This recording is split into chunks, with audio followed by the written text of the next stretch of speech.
So, Tracy, when it comes to consumer engagement, you've had a really interesting career. You were working in sports talk before making the transition over to health talk. Can you tell me a little bit about that and some of your experience there? Yeah, so one day a friend of mine who was an on-air talent at one of our sister stations stopped me in the hall and said, "Hey, I've got a really unique opportunity you might be interested in." He said he had a friend who worked for a company that you and I both worked for who specialized in IVR scripts that talk about health stuff.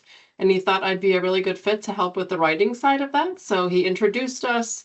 I did a couple writing exercises, and the rest is kind of history. And now thinking about this interview, that transition in hindsight makes a lot of sense because in radio, I also recorded a lot of spots, which are the commercials that you hear. And you always want them to sound natural and like a real conversation. And I normally got them in one take, but the times I would stumble through them was when the scripts were, they just didn't flow right. So I'd take the paper, use my pencil, mark them up, and then we'd start again just to shape that language so it's easier to say and easier to hear, which translates really well into healthcare. And so you don't know where someone is or what they're doing during the day when they hear that message. So if it's not clear and conversational and engaging, you'll lose them. Yeah, that your experience is such great experience to move over into what you're doing today in healthcare and engaging consumers. How alike do you think sports talk and health talk are? Where are the similarities there?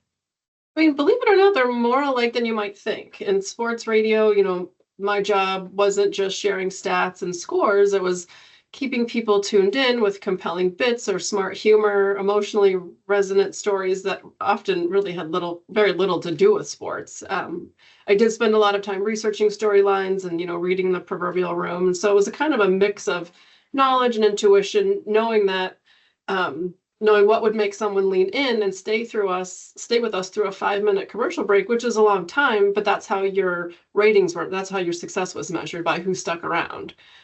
So, fast forward to healthcare, I realized the mission is the same. It's just with much higher stakes. So you need to keep people engaged. And now it's not bits and banter. It's attention grabbing subject lines or headlines and a letter.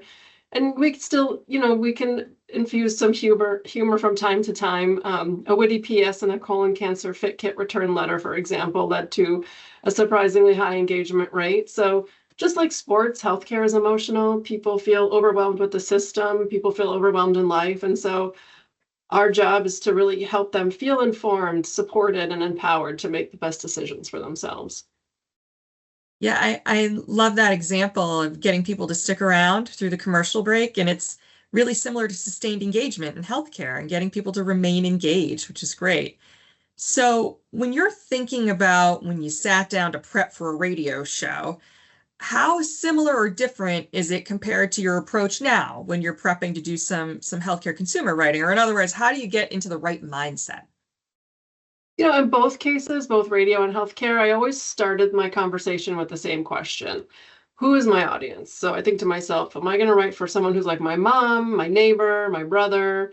What matters to them? Where might they be in their life? And most importantly, how can I hook their interest in a way that makes them want to stay with me? So while the tools I use today are a little different, we lean into data now to understand our audience, but the goal hasn't changed. It's still about making that human connection.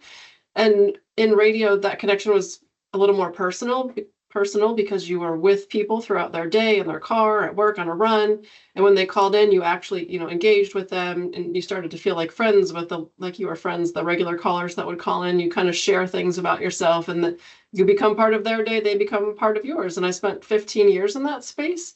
And it hits me sometimes that the anonymity there and the anonymity here, those same people are probably now or were then getting an email, a text, or a letter that I helped write.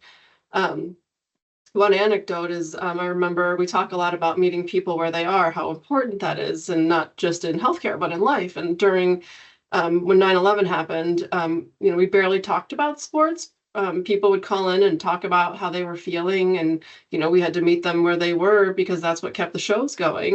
And that's what I try to do now. So whether it's radio or healthcare, it's always about empathy, it's about listening, it's about knowing your audience and showing up in the moments that matter and making sure that someone feels seen and heard.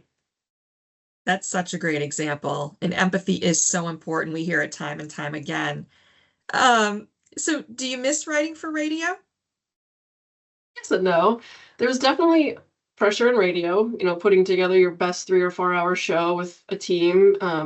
But now the pressure is a little bit different. Instead of 3 or 4 hours, I have about 3 or 4 seconds to make a meaningful impression in a headline or a message. And that's the window really it takes to hook someone or not. And so that matters just as much, if not more. So when I sit down to write now, I truly believe that I'm helping save lives. And that's not something I take lightly. I remember we worked with a medical director many years ago who tried to calculate literally the impact of our work.